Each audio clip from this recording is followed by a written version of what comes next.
I bought a used Model Y around 5 months ago and I've already had to do repairs. So if you're debating between buying a new Model Y and a used Model Y in 2026, you've come to the right place. I went for a 2022 Model Y. It's the long range version in the gray color. It's not the 2021 version, which I think a lot of people should avoid because there were a lot of issues with that. And then the 2022 to around 2025, I think those models are very similar. Plus, on top of that, I got a really good deal on the price. And also I bought it directly from Tesla, which I'll speak a little bit more about later. Let's talk about how I found out about the problem. So I'd say around maybe a month ago, I noticed loud creaking sounds or clanking sounds very lightly at first when I was going over speed bumps or, coming out of park.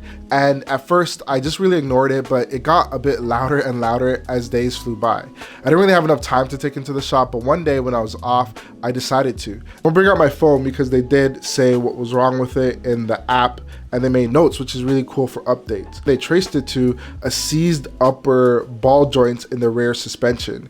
And basically they ended up replacing the upper ball joints on the left and right rear knuckles. And then the other issue that I got was I heard a lot of wheel noises on the front left area. I really thought it was the wheel cover, but it ended up being much worse than I thought. And what they said was that their technician inspected the vehicle and confirmed a noise coming from the front left wheel during a test drive. The issue was traced to excessive wear on the front wheel hubs.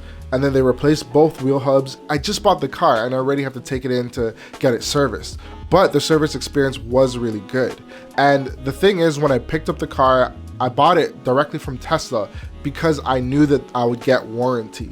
That's really important. If you're buying a used vehicle and you're buying it from some third-party seller and something like this happens, you're pretty much screwed. Before I move on though, let's quickly talk about today's sponsor, MagBack. If you own an iPhone with MagSafe and drive a Tesla, I feel like this is pretty much the #1 must-have accessory. This is the MagBack mount and charger, and it basically lets you snap your iPhone to the side of your display, and you can actually charge your iPhone at the exact same time that you mount it. What makes it really useful is how practical it is when you're driving. I really like having my iPhone up where I can see it, especially for navigation apps like Waze. Setup is actually also very straightforward. Just snap on the display to the side. Make sure that you really press it firmly so that it doesn't really fall off. Then you just need to run the wiring right down the side and then you plug it in into the 12V charger. I made it very seamless. It blends in nicely with my display. It's made out of aluminum, supports fast charging. Go ahead and click the link in the description and use the code to get a little bit of a discount. I was lucky in that I bought it directly from Tesla and I had warranty,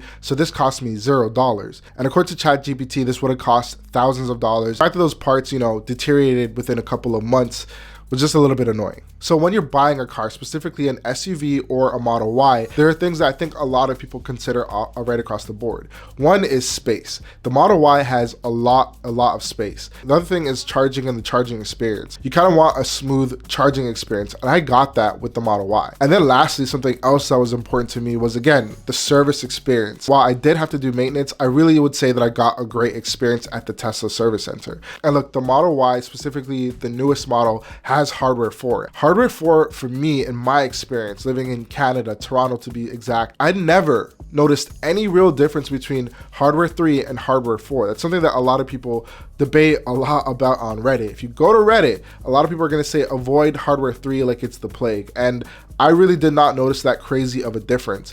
I took it on multiple highway drives. I would genuinely say that the hardware 4 model performed the exact same as the hardware 3 model, and I felt safe in both cars. I never had any disengagements that were major. In terms of smoothness on the newer Model Ys, yeah, they're definitely smoother for sure. The suspension is better. Again, I have the 2022 Model Ys, and that, I believe that's a year where they did upgrade the suspension on the Model Ys, and I still think my car is smooth, especially after they fixed all of the issues.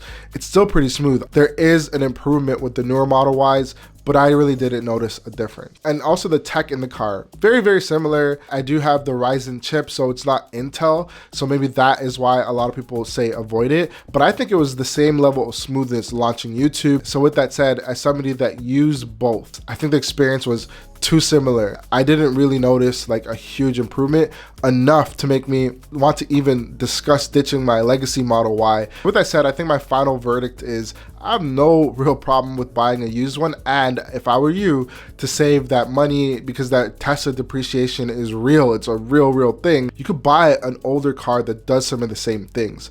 Of course, the caveat is that, you know, at hardware 3, if you're going to look at that one, is, you know, Tesla kind of ditched it, but for me, it works for my everyday uses. If you are going to buy a used legacy one, you're going to want to make sure that you have warranty. You're going to want to make sure as well that maybe it's hardware 4, so you get more support down the line.